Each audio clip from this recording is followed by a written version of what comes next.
Salam alaikum, Monsieur le Président de l'Assemblée nationale, chers collègues, Monsieur le ministre des Télécommunications et du Numérique, Monsieur le ministre chargé des Relations avec les institutions, maa ngi leen di nuyu seen collaborateurs yi di rafetlu examen de ce projet de loi sur la protection des infrastructures d'information critiques et la sécurité numérique. Je pense que daf nañ ci liggéey bu am solo aussi bien en commission tey ñu ñëw séance plénière vraiment ñuy rafetlu débat bi, notamment la sérénité du débat et le fait que les collègues en tout cas ont abordé les différents enjeux relatifs à la sécurité numérique. Di wax rek ni sécurité numérique yaakaar naa ni jamono ji dafa nekk loo xam ne c'est quelque chose d'indispensable, de nécessaire, parce que bëgg nañu viser la souveraineté numérique te souveraineté numérique boobu mënuñu ko viser tant que amuñu la sécurité numérique. Ñoo ngi rafetlu déjà le fait que ñu adopté dans notre législation le concept des infrastructures d'information critique, parce que lu ci ëpp suñ doon ne infrastructure critique on pensait à l'eau, on pensait à l'électricité, on pensait aux voies de transport, mais léegi ñëpp xam nañ ni infrastructure d'information yi yu mel ni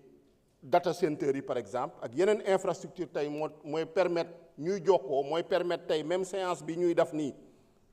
à l'Assemblée nationale sénégalais yi di ko mën a seetaan. C'est des infrastructures qui sont indispensables au fonctionnement de la société et de l'économie. Sans ñoom dëkk bi day taxaw. Donc il faut que ñu aar leen parce que gis nañ ni menaces yi notamment en matière de cybercriminalité, et di rafetlu ci loi bi également la création de cette autorité nationale de cybersécurité qui vient en tout cas enrichir notre cadre institutionnel. Et di ñaan rek ñu jox ko doter ko de moyens financiers, de moyens humains suffisants pour mu mën a atteindre sa mission. Leneen lu ñuy wax mooy la question de l'accès, parce que on parle de cybersécurité, on parle d'infrastructures d'information critique, mais waruñoo fàtte ni ba léegi dans certaines zones de notre pays elles sont caractérisées par ce qu'on peut appeler la fracture numérique ou bien la pauvreté même numérique. Donc mun naa jël ñun ci exemple de la région de Sédhiou, que vous allez dans le Pakao, dans le Boudjé, dans le Balantacounda, dans le Sonkodou, dans le Kabada à la frontière avec la Gambie mooy soo duggee Seenoo ba rek foofooy Kabada ak feneen dañu am ay problème accès au réseau. Donc ku am problème accès au réseau yow tey mënuñu laa waxu sécurité numérique, ñoom soo leen di wax sécurité numérique ay gént nga leen di wax. Donc ñuy ñaan ngeen gën ci redoubler d'efforts, parce que si proposition de révision constitutionnelle ba nga xam ne déposé woon nañ ko fi suñu groupe parlementaire amoon na benn concept, notamment le principe de l'inclusion numérique, mais bëgg nañ loolu mu nekk une réalité, mu bañ a nekk ay wax rek, mu bañ a nekk ay concept, donc mu nekk une réalité. Accès, loolu c'est l'accès physique, mais il y a également la question de l'accès financier. ñuy gis ni connexion bi dafa cher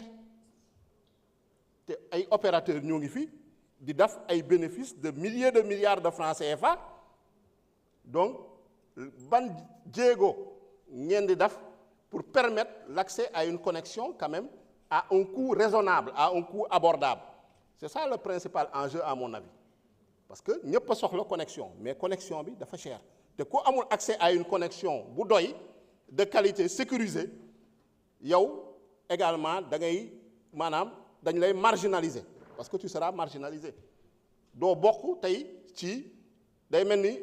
dañu nekk dans une société à plusieurs vitesses ñoo xam ne ils ont accès à une connexion lu leen neex ñoo ngi koy def, ñoo ngi seetaan information ñoo ngi nekk ci intelligence artificielle et cetera am na ñeneen ñoo xam ne ils n'ont pas assez de moyens donc il faut ñu yombal connexion bi pour que sénégalais yi yëpp mën see jot. La question du contenu aussi war nañ ko aborder parce que souvent c'est vrai on a les infrastructures on a les plateformes mais contenu bi c'est un contenu